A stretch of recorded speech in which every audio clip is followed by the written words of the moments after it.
Today on Inside Comics, All My Children's Walt Willey, Jay North, Dennis the Menace, and Alec Baldwin is the Shadow.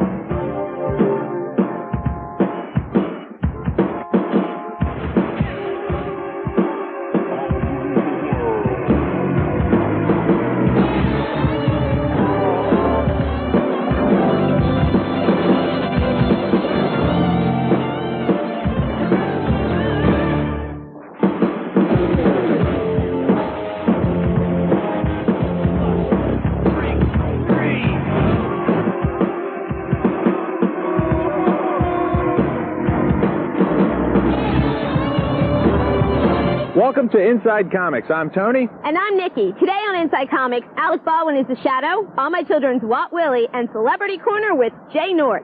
But first, let's take a look at Full Moon Entertainment. What was that? What?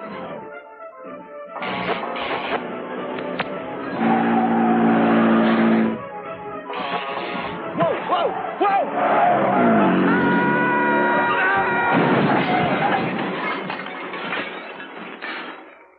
Full Moon Entertainment is known by its fans as producers of science fiction and fantasy stories, but few fans know the man behind the scenes, Full Moon founder Charles Band. Well, Full Moon, I started in 1988, but I've been making pictures since 72, so a lot of films before Full Moon, films like Reanimator, From Beyond Dolls, Ghoulies, Metal Storm, Parasite, and other weirder shows back in the 70s. I just love the genre. You know, I grew up in a movie-making family, and I enjoy the genre, and after I kind of learned how to make films and got all that background, I decided to try to put them together and see if I could, you know, make films in the genre that I'm a fan of. So back in the early 70s, I made my first horror film, and, you know, I haven't really stopped. Charles' work was profoundly influenced by comic books. Well, I'm like a real insane collector, so my favorite books as a collector are, of course, all the early Marvel stuff, all the pre-Marvel superhero stuff. I'm a big Jack Kirby and Steve Ditko fan. I've been concentrating for years on collecting original art, primarily pre-Marvel superhero art by Kirby and by Ditko. I also have a lot of Golden Age material, and I'm collecting high-grade books, and I'm just like, you know, comic book head. So I'm into Marvel, pre-Marvel, Silver Age, early DC, and I've been collecting since I was, you know, gosh, I guess 12.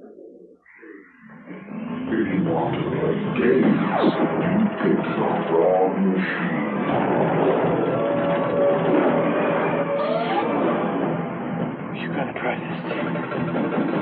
And all you need to play are 2 quarters and your soul. The latest film by Full Moon is Oblivion, a science fiction western written by comic book veteran and writer of The Hulk, Peter David. Oblivion really has its roots in 1930s and 40s pulp magazines, in which you essentially had cowboys and aliens in outer space.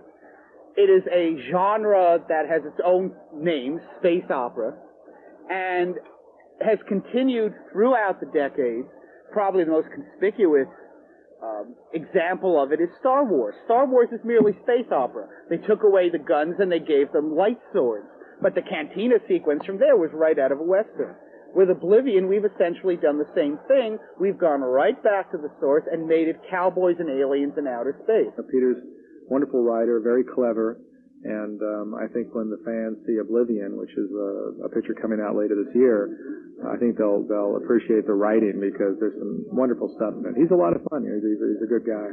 You put this film out there, and people are going to come see it because George Takei is in it, or because they know him from Star Trek. They may see it for Carl Stryken because they know him from Addams Family or from Star Trek. Julie Newmar because they know her from Batman or Star Trek. People may come to see it because they know me from my comic book writing or Star Trek. And as a result, they come and see this movie and they say, oh, wow, this is fun. What an entertaining genre this is. Science fiction westerns. Peter also worked on the scripts for Trancers 4 and 5 and made a brief cameo. Jack dead. Only squids can be trans. Listen to my voice. Once a soldier's place, his mind can be turned over to me in a matter of minutes. Not gonna get me on Jack. You have no idea what my soldiers are capable of. Fundamentally, Jack Death was, to my mind, bogey. So much so that I even tossed in a riff from Casablanca and Transit 5. He is the classic hard-bitten detective. The thing that I wanted to do to give him a different spin was that we took the hard-bitten detective and put him into this otherworldly sword and sorcery realm, shook it up, and see where we came out. Peter introduced former Catwoman writer Jo Duffy to Charles. She rewrote the screenplay for Full Moon's Puppet Master 4. She was involved in rewriting Puppet Master 4 and 5, and Joe was introduced to us also by Peter, who said, hey, we needed some work. The scripts were a little bit, they just didn't have any real sparkle, and she also did a very good job. With a few weeks, she managed to, put some good stuff into those scripts.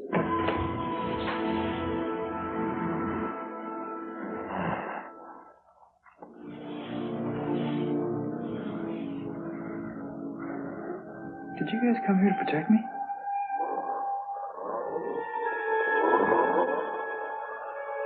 Besides producing movies, Charles has started his own comic book imprint called Silver Moon.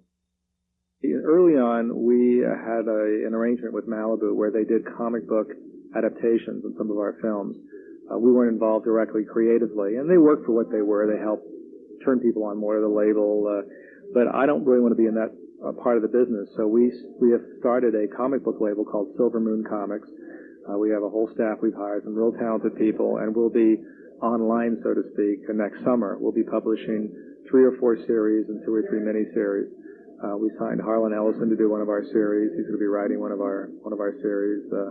We have some really quality players involved, and these comics will all be, stories, new ideas, new characters and creatures. They won't be movie adaptations. And the idea, of course, is that some of it works out real well. It'll be a real kind of fertile ground for future development, and then some of those comics will probably become movies. Now, we've asked a lot of comic book creators, who do they see playing their characters in a movie? Who do you see drawing some of your movie adaptations, if you do any more in the future? I'd love Kirby to draw them all. Kirby and Zevko, please, draw them all, please, draw them all. Looking at comics this week, I want to talk about one of my favorite comics of all time, The Badger. Yes, this was originally published by First Comics. The Badger is a crazy martial artist with 7 distinct personalities who teams up with a 1,000-year-old wizard named Ham. And it's a great book. It's now coming out of Dark Horse. There's 2 different versions of the Badger comic. One is the Shattered Mirror, and that's being done by Jill Thompson. And then the other version is the Zen Pop Funny Animal version, which is more like the original series that came out of First Comics. And make sure you look for the Badger movie that's coming from Paramount soon. I like the Badger. He's funny, he's witty, he's a good character. It's a very good book. I also recommend it. Also on my plus list is the X-Men from Marvel Comics, my favorite comic book of all time. Here's a great book. You have mutants who are humans who are born with special abilities. It's a team of them going out to protect our world from evil mutants like Magneto. I know you know these guys. They're hot. You see them Saturday morning. Great book. I highly recommend it. They got the Kubert family working on it now. Definitely a plus. Read this book. Can't say I like the X-Men anymore, not since Chris Claremont left the book. The book hasn't been as consistent. The continuity's been a little messed up, and I just don't like the characters much anymore. I'm a little sick of them. But hey, check out our new X-Men contest. Yes, we're having a big X-Men contest because the X-Men are coming out with a movie, and we want to know what you think the actors and actresses should be for the X-Men. On a postcard, pick 5 X-Men and then write down which actor or actresses you think should play them. We're going to be giving away all kinds of prizes, and the winners will be in our newsletter. Send your X-Men entries to Inside Comics X-Men Contest, P.O. Box 10035, Philadelphia, PA 19108.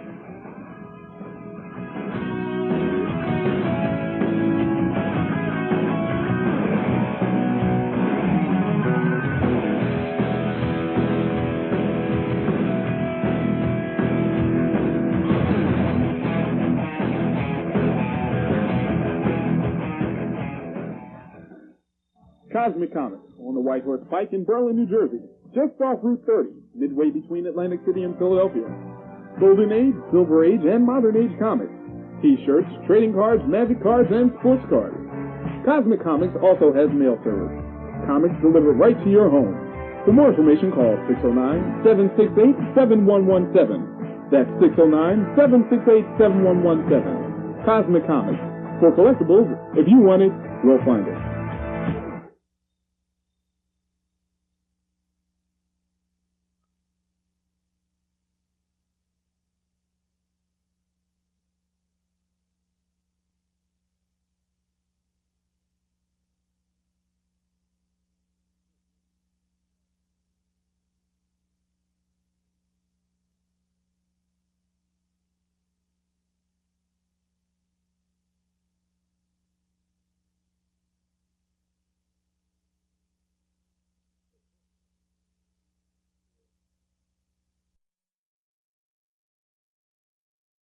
Call for more information.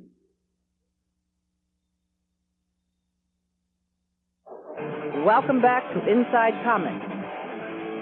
Taking a look at today's super movie. A super movie is a movie about superheroes or heroic exploits. Today's super movie is The Shadow.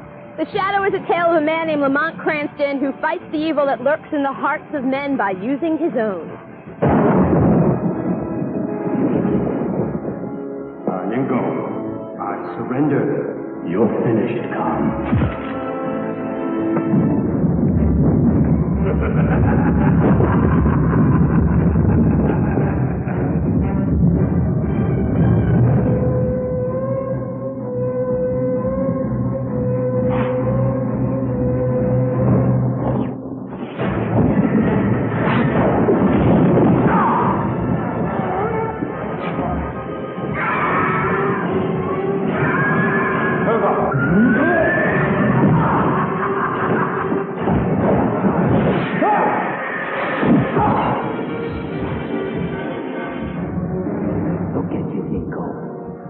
You are losing your concentration. Your mind is too weak. I thought The Shadow was a pretty good-looking movie. I like the premise because Lamont starts out as this incredibly evil and despicable drug lord that ruthlessly takes over parts of China. But then he comes back and he uses his powers to fight evil. That part of the movie I liked. I didn't like the ending. The plot about Genghis Khan's great-great-great-great-grandson trying to take over New York City. It just didn't work for me. I like The Shadow a lot. Couple problems with it, though. I didn't like the comical end that came off really poorly when they had the character Margot and her father chasing after this big bomb that was just rolling around everywhere. And I also didn't like the fact that a lot of the famous lines that The Shadow was famous for back in the days of his radio serial were used like once real quickly, and then the references were never made again. Also, Jonathan Winters is in the movie, and he's totally wasted. He doesn't do anything. He just plays a bit part, and it just wasn't a very good movie, unfortunately. Let's rate The Shadow on the Mighty Meter. I got to give The Shadow a 1.5. I'll be a little bit more generous and give The Shadow a 4. A 4? That's a bit more generous, don't you think? A 4? I didn't even give The Crow a 4. I liked it, except for those two little things. Oh, well, I guess you loved it. A 4. While in San Diego, Inside Comics talked to All My Children star Walt Willey. Not only is he a fan of comic books, but he's going to be in one. Walt Willey is a comic book fan. As a matter of fact, flying here today, there was a kid that had the brand new X-Men, and I told him that I'd have Bernard Chang sign Dr. Mirage number 13. I'd send it to him if I could read his X-Men on the way over. He's played attorney Jackson Montgomery for 8 years and is currently teamed with the manipulative Erica Kane for the 3rd time. I'll tell you what, why don't you have dinner with me at the country club, huh? Oh, Jack, I'm really not up to going out on the town. Well, that suggested we go out and dance on the tables. I'm not even up to making conversation. Well, that's fine. I'll do all the talking. Just listen. The only reason you'll have to open your mouth is to chew. The writers are shooting for a bit of closure between Jack and Erica because Jack and Erica have, as I say, been around the merry-go-round a couple of times, but never really got to see if it was going to work. There was always some kind of intervention. Either she married my brother for the 2nd time, or Adam somehow convinced her that she was married to him. So the bottom line of that has been that we've never really gotten to see what would happen if we were just left alone. And I think we're going to get a chance in the upcoming months across the summer to find out what will happen. And he'll be appearing in Valiant Comics' Second Life of Dr. Mirage, number 13, as a former friend of Carmen. I've just finished the script. It's very exciting. I may have slept with Carmen at one time. So we don't know that, though. Walt being too much a gentleman to tell whether he did or not. And if he did, when. His association with Valiant started with his longtime friend, Howard Johnson. That was a very strange thing. I have a very good friend who's been in the comic business for a lot of years. His name is Howard Johnson. I've known him since before I'm 3 years old. We grew up in the same little town in Illinois, in Ottawa, Illinois. And I was at his wedding out in Las Vegas. I was standing up for him, and one of his friends, Joe Quesada, was also there, who at that time was drawing for Valiant. And we got talking about the fact that really soap operas and comic books are the only existing serials that are still around, which is a bit redundant, but they're the only unending stories. And wouldn't it be nice if we could do kind of a crossover thing? And it just so happened that through the auspices of Joe, he introduced me to Steve Nazarski and Bob Layton, and I pitched the idea to them. And much to my surprise and thrill, they went for it. Despite his busy schedule, he still reads comics. Oh, I'm pretty eclectic. I tend more for the graphic novel than the single comic book because I don't get in a comic shop often enough to follow a continuing saga. So I'll either wait until they do a compilation, or I'll go for a graphic novel. Of course, it's real strange because two of my favorite titles when I was a kid, which were unfortunately at that time Gold Key, was Magnus Robot Fighter and Solar Man of the Atom. I thought, what a damn shame they weren't Marvel or DC. Well, now, of course, at Valiant have got those titles. I'm thrilled to death to see them back. Those I do read fairly regularly, and Exo's threatened me that if I don't start reading that, he's going to kick my butt. If he had his way, things might be different for Jackson Montgomery. You know, that's not true. People think that Jack has slept with everybody. Jack has slept with less than a handful of people. Jack has slept with Erica, he slept with Brooke, he slept with Laurel, he slept with Barbara Montgomery, but that was so long ago that nobody even remembers. And that's it. I'm hoping Gloria is sick and tired of Alec, though, and maybe take a shot at Jack would be all right with me, but we'll see. But not for Walt Willey. So my life is almost complete. I've been fortunate enough in my life to work on television with some extremely fine actors. I now own a ranch, so I get to be the cowboy I always played when I was a kid. I'm now a comic book character. I'm on a trading card. Now, if I could just be a posable action figure, my life would be complete. Fight censorship. Support the Comic Book Legal Defense Fund. The Defense Fund is a non-profit organization supporting the rights of comic book artists, writers, and creators. In its 6 years of existence, the Comic Book Legal Defense Fund has spent over $100,000 protecting cartoonists' freedom of speech. Show your support. Send your tax-deductible donations to the Comic Book Legal Defense Fund, P.O. Box 693, Northampton, Massachusetts, 01061, and help keep freedom of speech free.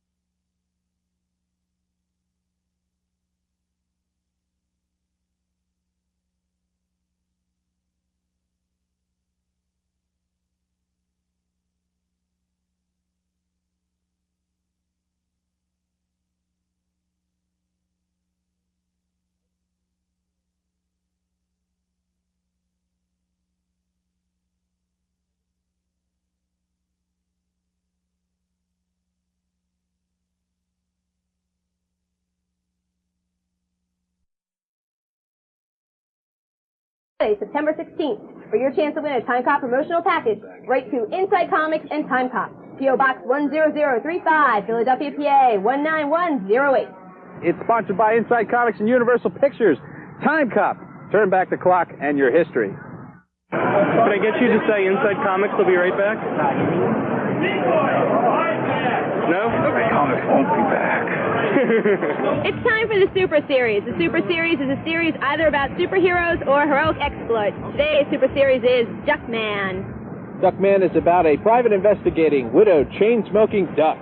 I bet those mindless pod people who believe in that thing still wait up for the Tooth Fairy. Because he's rotting in a Turkish jail. Will you hurry up with those disguises? For those mindless pod people are my family. Nope.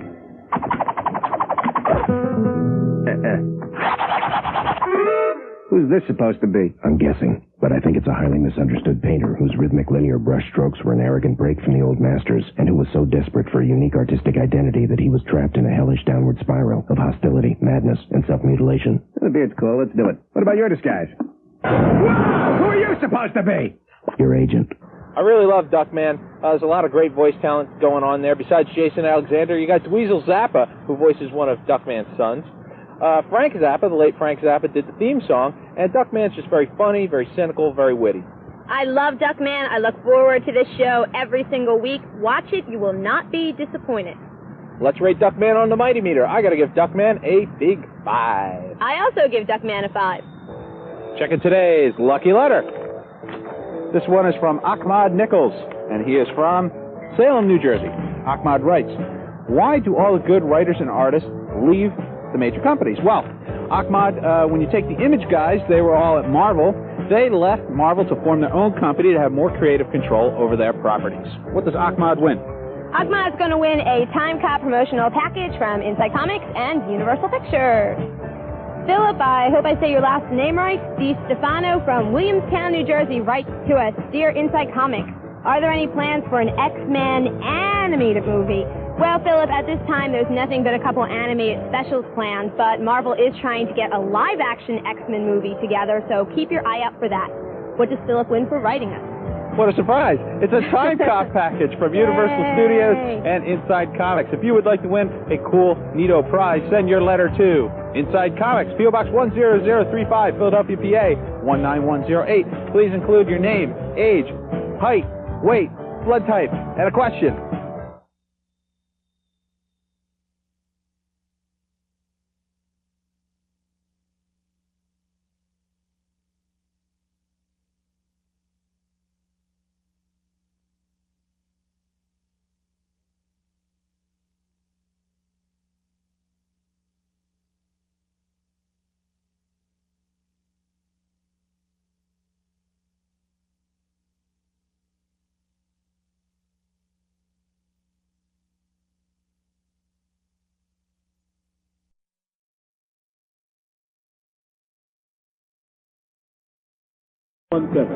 Cosmic Comics. For collectibles, if you want it, we'll find it. Okay, welcome to Celebrity Corner. We're here at the Film Expo 4 over here at the Holiday Inn, and I'm here with Dennis the Menace, Jay North. How you doing, Jay? Fine, real good. Happy to be here. Jay, what sort of comic books did you used to read and collect? Well, I was a big fan of the Archie comic books. Those were the ones that I used to read, Superman and Batman and Green Hornet. But I never read any Dennis the Menace. Didn't care for them, surprisingly. Oh, really? Yeah, that is a surprise. Yeah, no, I was never a big fan of the comic strip, nor of the show. I never watched my own show. I think that there were too many bad memories associated with those years, unfortunately. And I'm happy that it gave a lot of people, millions of people, pleasure. But my big comic book heroes were definitely Archie. That was my comic book hero. Now, Billy Mooney of Lost in Space is writing the Lost in Space comic. Have you ever considered writing the Dennis the Menace comic? No, Hank Ketchum has all the rights to the Dennis the Menace comics, and I think that I would probably end up in some legal trouble if I tried to start writing some Dennis the Menace comics on my own. He has all the rights to the comics, and it's his baby. And that's why basically when there was talk of doing a reunion show with our cast years ago, he kind of didn't like the idea because he felt that it would destroy the integrity of his comic strip character, and he wanted to keep Dennis a little boy in the comics forever, and didn't want the character to be grown up for a reunion show. Oh, so were you going to be like a menace, or were you going to have a son? They were going to have, exactly that. They were talking about doing it. I didn't think it would go over too well because most of those reunion shows with the old TV families just don't go over well. I mean, you can't really go home again, so I'm just glad that we didn't do it. And my association with it is pretty much over. I'm glad to come here and do these shows, and it's nice to meet all these people and people that you brought, these people that you brought pleasure to, but my association with it is pretty much over, and I think I'm just continuing my life on as Jay North, apart from that character that I played as a kid. What do you do now? Well, I am living in Florida, and I'm probably going to be going to work for a law enforcement agency in Florida. I've always been very interested in that, and there are some areas, there's some work down there in that particular area. So you'll probably be hearing of me doing that kind of work in the future.